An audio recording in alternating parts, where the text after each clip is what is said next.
The bike rolls. The engine spins. It doesn't start. And I think I know why. This is my Suzuki Ranger, a bike from 1975 that hasn't run in at least 25 years. We have no idea if it will run, and for some reason, I agreed to fix it. I have no idea what I'm doing. After getting the bike home, yes, and having a spark of hope, no way, it's time to dive into this as deep as we can go. First of all, there's a few different reasons. Part of it is because I can take the fuel canister completely off, and there's a rock in it, or there's something in it. Also, there's no connection to the fuel line. First, we're going to start off by putting the new battery in and seeing if the new battery is good enough to turn on the lights and potentially make the horn work. And if that works, then we're on a good track.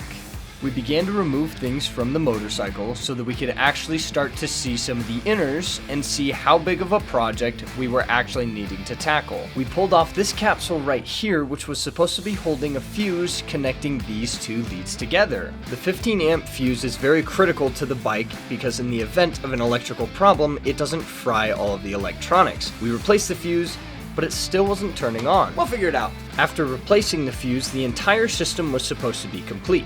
We couldn't find why it wasn't working, so attempting to try and get the electronics to turn on, we tried jumping it with this car. Ultimately, when that failed, we started to go back and triple check all of our work till we finally found something. Okay, so we found something out. So I took this off because I figured that there might be something in here that was unplugged, and I found some things. First off, we have this clip. I don't know what that could lead to, but we have this clip right here, which could connect to that green one back there. We're gonna connect those together, and then hopefully we get somewhere. Yup.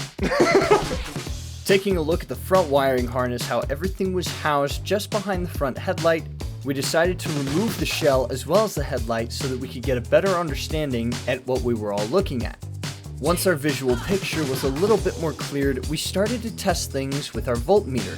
Everything checked out except for one connection. So that tells me, oh shoot, okay.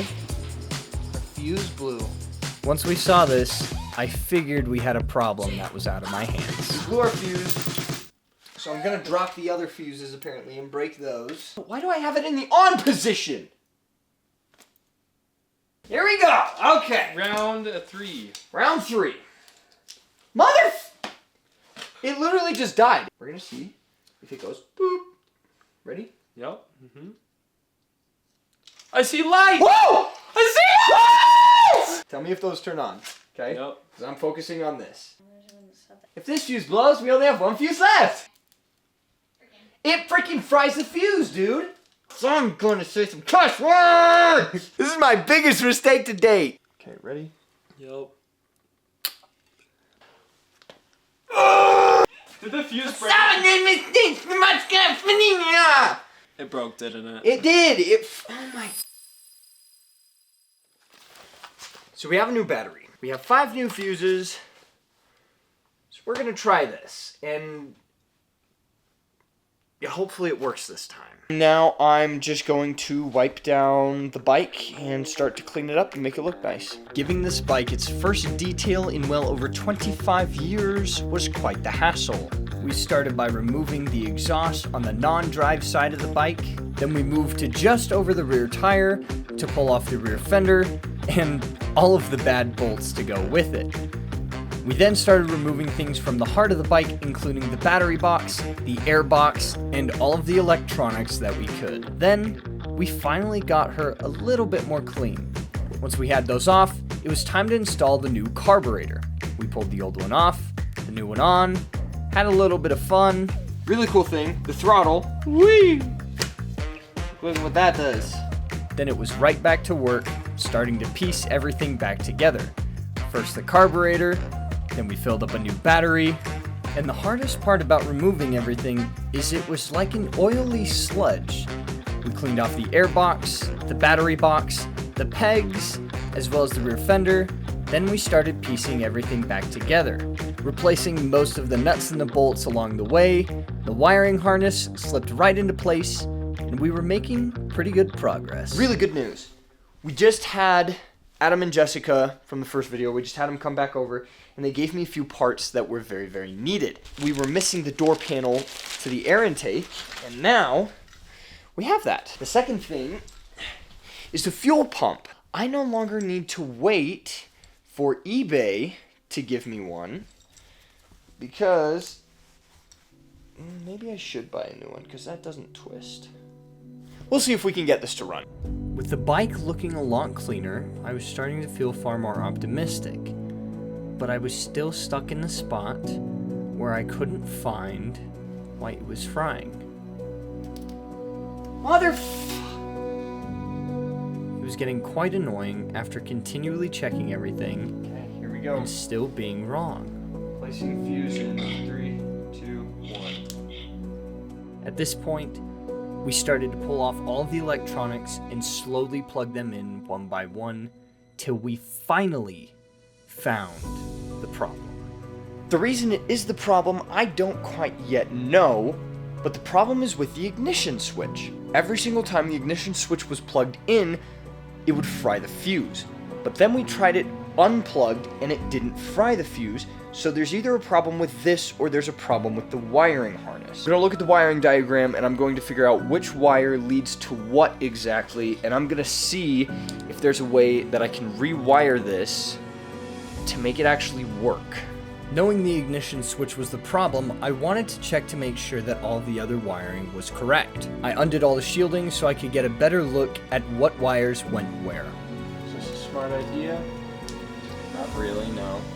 I removed a bit of the casing on 2 wires and jumped it with a jumper lead, and the bike started to make a noise.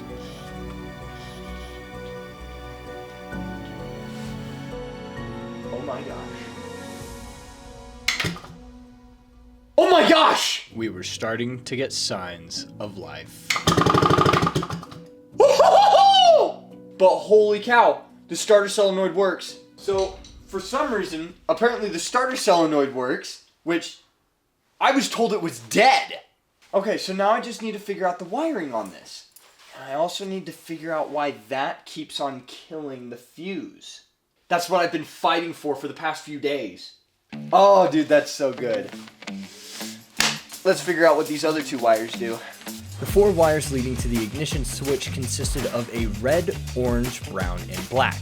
The red provided the main power, the orange supplied power to all of the lights on the bike, brown was the lights and the instruments on the cluster, and the black was the negative return. Once I found out what each of the wires did, I then wired in a 2-way switch to act as a dummy ignition.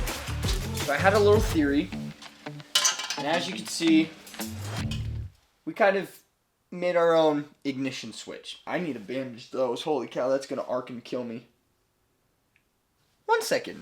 Now we have it kind of jimmy rigged. When we flick the switch, it's like having the key turned. And everything works. We have our low beams, we have our high beams, we can turn, we can hit the brake. So we're there. The only thing that currently doesn't work on the bike is this turn signal up here. When I hit that, you can clearly see that the turn signals are activating, but this does not show that that is happening. And now our bike is almost running. So with that, thank you so much for watching, and we'll see you in the next video. Peace out. I love that horse.